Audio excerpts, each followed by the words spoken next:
everyone, so today I will discuss about the next topic which is learning resources. तो सबसे पहले हम learning के बारे में पढ़ेंगे, देन द रिसोर्सेज, फिर लर्निंग रिसोर्सेज को हम क्लब करके पढ़ेंगे। तो सबसे पहले आता है लर्निंग क्या होता है। तो कोई भी लर्नर जो है वो जब कोई चीज़ लर्न करता है तो वो टाइम वो एक्सपीरियंस गेन कर लेता है उस लर्निंग की वजह से, और जिसकी वजह से उसके बिहेवियर में कुछ चेंजेस आ जाते हैं। उसी को हम लर्निंग बोल देते हैं, उसी प्रोसेस को हम लर्निंग बोल देते हैं। लर्निंग रिजल्ट करता है हम जिसकी वजह से हम नॉलेज एक्वायर कर लेते हैं, हमारा स्किल सेट बढ़ जाता है, हमारे इंटरेस्ट डिफरेंट हो जाते हैं, बढ़ जाते हैं, और हमारा एटीट्यूड बदल जाता है।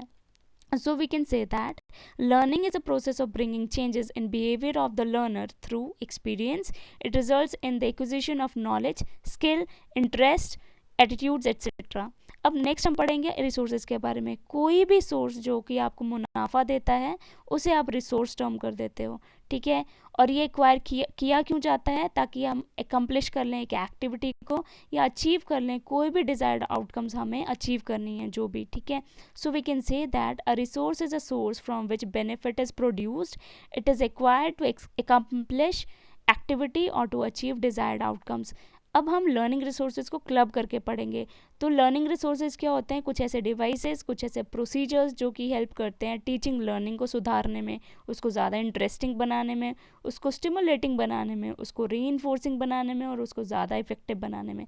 So we can say that learning resources are those devices and procedures that help to make teaching and learning more interesting, more stimulating, more reinforcing and more effective.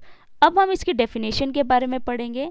So we can say that यहाँ पे कि teaching learning resource जो है वो ऐसे tools हैं जो कि क्लासरूम में टीचर्स यूज़ करते हैं। क्यों? ताकि लर्नर्स को जल्दी लर्न करवाया जा सके, थॉरोली लर्न करवाया जा सके। और एक टीचिंग एड कुछ भी हो सकती है, एक चॉक बोर्ड भी हो सकता है जो कि इतना सिंपल है, और ज़्यादा कॉम्प्लेक्स चीज़ें भी हो सकती हैं जैसे कि एक कंप्यूटर प्रोग्राम है।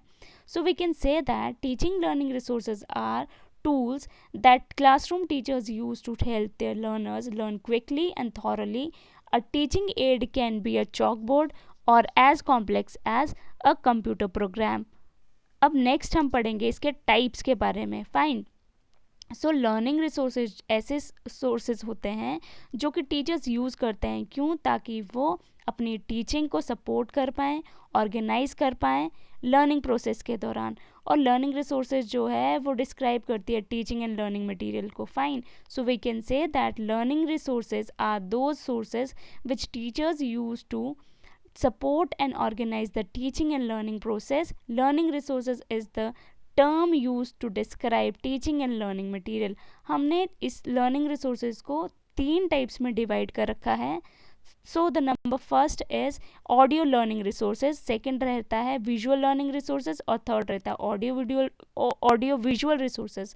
तो सबसे पहले ऑडियो लर्निंग रिसोर्सेज में हम क्या पढ़ते हैं, तो कोई भी जिसमें आवाज़ का प्रयोग करा जाता है, जिसमें आवाज़ का यूज़ करा जाता है, ऑडियो का यूज़ करा जाता है, वैसे ही रिसोर्सेज को हम ऑडियो लर्निंग रिसोर्सेज बोल देते हैं। जैसे कि रेडियो हो गया आपका, टेप रिकॉर्डर हो गया आपका, ऑडियो सीडीज़ हो गई आपकी।